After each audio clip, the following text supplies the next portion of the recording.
أعوذ بالله من الشيطان الرجيم بسم الله الرحمن الرحيم رب اشرح لي صدري ويسر لي أمري واحلل عقدة من لساني يفقهوا قولي واجعل لي وزيرا من أهلي رب زدني علما رب زدني علما رب زدني علما آمین بسم اللہ الرحمن الرحیم۔ سورہ طارق مکی صورت ہے جی، ماشاءاللہ 36ویں صورت ہے نزول کے اعتبار سے، 36 یعنی کہ بالکل آغاز کی صورت ہے، جب نبی کریم صلی اللہ علیہ وسلم خاموشی کے ساتھ تبلیغ کر رہے تھے تب کی صورت۔ 17 آیات ہیں اس کی، اور ترکیب توقیفی کے اعتبار سے 86 نمبر ہے۔ ماشاءاللہ قرآن کی 114 صورتوں میں سے آپ نے 85 پڑھ لی، الحمدللہ، وَلَكَ الْحَمْدُ وَلَكَ الشُّكْرُ۔ اس گئے گزرے وقت میں، فتنوں کے اس دور میں، یہ احسان ہے اللہ کریم کا کہ اس نے ہمیں کسی نہ کسی حد تک قرآن سے جوڑ رکھا ہے۔ جڑا ہونا بھی بڑی بات ہے جی، نام آنا بھی بڑی بات ہے۔ طارق، تو را قاف اس کی روٹ ہے۔ طارق کہتے ہیں رات کو آنے والے کو، اندھیرے میں آنے والے کو، خاص ٹرم ہے۔ تو را قاف روٹ ہے جی۔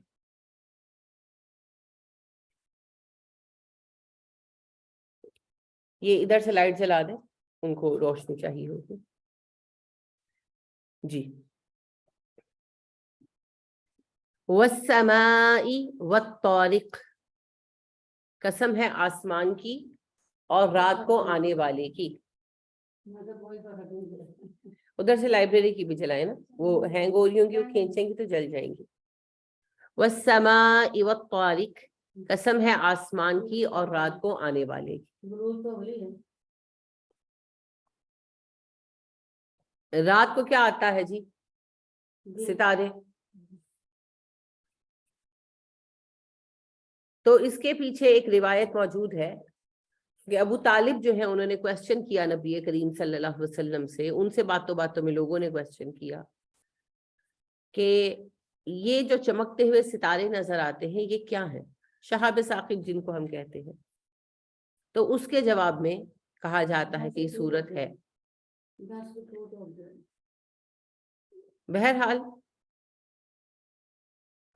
اللہ فرما رہے ہیں والسماء والطارق، قسم ہے آسمان کی اور رات کو آنے والے کی۔ وما ادراک ما الطارق، اور کون بتائے آپ کو کہ رات کو آنے والا کیا ہے۔ الطارق کیا ہے؟ النجم الثاقب، وہ ہے ایک چمکتا ہوا ستارہ۔ نجم ستارے کو کہتے ہیں، ثاقب چمکنے والے کو کہتے ہیں، نام بھی رکھتے ہیں آپ، چمکتا ہوا، دہکتا ہوا، اصل میں انگارے کے لیے یہ استعمال ہوتا ہے، بہت دہکتا ہوا، بہت روشن۔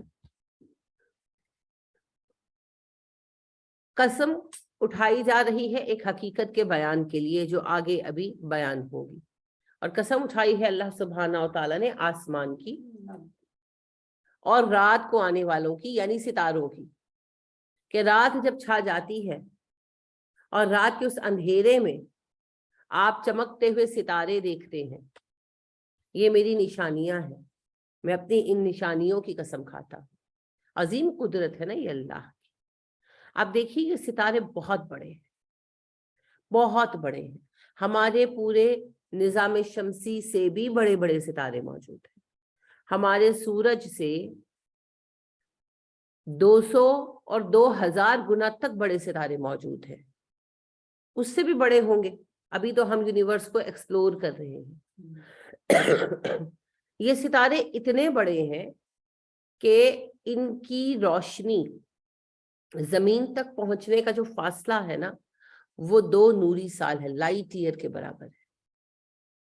سب سے تیز رفتاری سے لائٹ ٹریول کرتی ہے، تو روشنی کی رفتار سے روشنی آ رہی ہے، پھر بھی اسے زمین تک پہنچنے میں 2 سال لگ جاتے۔